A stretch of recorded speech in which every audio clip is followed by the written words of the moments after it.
देवी अहिल्याबाई होलकर आदर्श सेवा समिति द्वारा गांव बरारा में समाज के हित को देखते हुए समिति की विधानसभा स्तरीय वार्षिक बैठक का आयोजन किया गया। बैठक में विकास खंड विचपुरी, बरौली अहीर और अकोला से लगभग 1000 की संख्या में पाल बघेल धनगर समाज के प्रबुद्धजनों ने हिस्सा लिया। इस मौके पर चुनावी मौसम की बहती बयार में समाज के होते अहित पर प्रकाश डाला गया। बैठक की अध्यक्षता सुरेंद्र सिंह बघेल द्वारा की गई तो संचालनकर्ता एडवोकेट तेज सिंह बघेल रहे। उन्होंने राजनीतिक पार्टियों द्वारा समाज को धोखा देने को लेकर रोष प्रकट किया।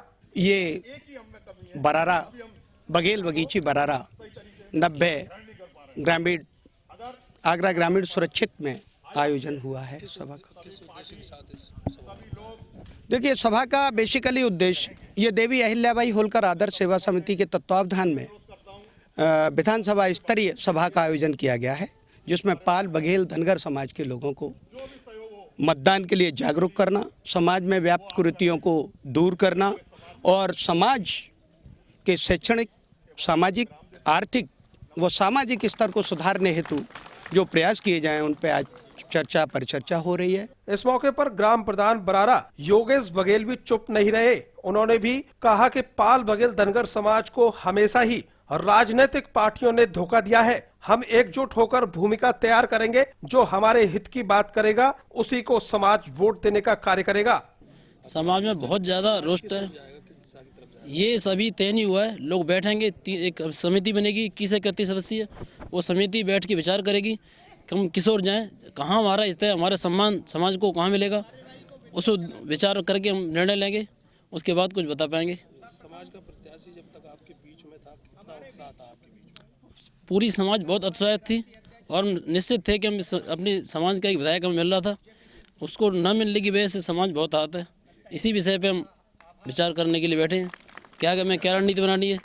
समाज काफ़ी जो है समाजवादी पार्टी से बेइज्जत कर रहा है, बेइज्जती महसूस कर रहा है कि एक तरह से मतलब टिकट 1.5 साल पहले दे दी और तैयारी कर रहे थे, पूरी तरह से पैसा खर्च करा, तन मन धन सब खर्च करा, लेकिन एंड टाइम पर टिकट काट दी।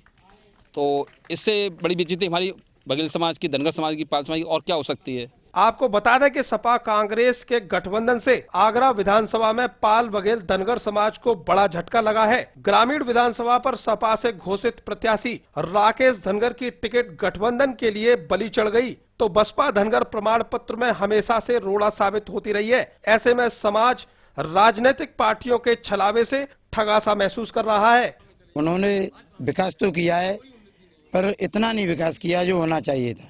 बरारा में एक बैठक चल रही है जिसमें फैसला लेना भी बाकी है। परिपेक्ष में है कि हमारी 3 विधानसभा सीटों से कोई भी प्रत्याशी को सीट नहीं दिया गया है और मैं ये भी महसूस कर रहा हूँ कि सीट मिलता तो हो सकता है कि हम उस सीट को भी जीत लेते। जी, और क्या कहना चाहोगे, आगे किस तरह का निर्णय रहेगा? अभी जो हमारी जो समिति है, ठीक है, उसके अध्यक्ष हैं, वो निर्णय लेंगे और उस हिसाब से वो काम करेंगे, हम उसका पालन करेंगे। समिति की बैठक में धनगर मुद्दे के भीष्म पिता माने जाने वाले जेपी धनगर बसपा पर खुलकर बरसे और समाज से साफ शब्दों में अपील करते हुए कहा कि जो धनगर समाज से दुश्मनी मानता है उसे सत्ता में आने का कोई हक नहीं है। समाज ऐसी हर पार्टी को हराने का कार्य करेगा जो समाज के विरुद्ध खड़ी हो। समाज द्वारा एक पंचायत बुलाई गई है हमारे समाज के सामाजिक लीडरों द्वारा, और ये इसलिए बुलाई गई है कि हमारे समाज को सम्मान जिले ही नहीं प्रदेश स्तर पर ठीक तरीके से नहीं मिल रहा। जबकि छोटी छोटी जातियां जिनकी संख्या 5-5 और 10-10 हज़ार है, उनके यहाँ से भी एमएलए और वो हैं, और वो ये भी वो संदेश दे रहे हैं कि हम अमुक पार्टी को जिताएंगे, हम अमुक पार्टी को हराएंगे। जबकि हमारी जो धनगर समाज की कोई भी ऐसा इस आगरा जनपद में कोई भी जो देहात क्षेत्र है, कोई भी ऐसी विधानसभा नहीं है जिसमें हम 30 और 35, 40 और 50-60 हज़ार तक वोट न हो, लेकिन हम दे नहीं जा रहे। तो मैं तो इन आयोजकों को धन्यवाद दे रहा हूं और चैनल के माध्यम से इसलिए भी धन्यवाद दे रहा हूं कि इन्होंने जो पहली बार बैठक बुलाई है, ये सारे आयोजक धन्यवाद के पात्र हैं। और इसका ये संदेश केवल आगरा तक सीमित नहीं रहेगा, अब ये प्रदेश तक जाएगा। क्यों जाएगा कि एक तो ये संदेश जा रहा है कि जो पूर्व बसपा सरकार थी या मायावती है या बसपा है, ये हमेशा धनगरों के आरक्षण के विरोधी रही है। बहरहाल पाल बघेल समाज राजनीतिक शिकारी नेताओं के हथकंडों से निरंतर मिल रहे धोखे से त्रस्त नजर आया, तो समाज के लोगों ने एक मंच से आवाज बुलंद करते हुए साफ कर दिया है कि इस बार किसी भी प्रत्याशी को सरल सहज तरीके से वोट नहीं देने वाले। वहीं प्रत्याशियों की बात की जाए तो पाल बघेल धनगर समाज के वोट पाने के लिए समाज के कुछ ठेकेदारों के संपर्क में भी लोग जुटे हुए हैं। ऐसे में देवी अहिल्याबाई होलकर आदर्श सेवा समिति द्वारा समाज को उसका हक दिलाने में कितनी कामयाबी हासिल होती है, यह तो आने वाला वक्त तय करेगा। अर्थ न्यूज के लिए करतार सिंह बघेल की रिपोर्ट।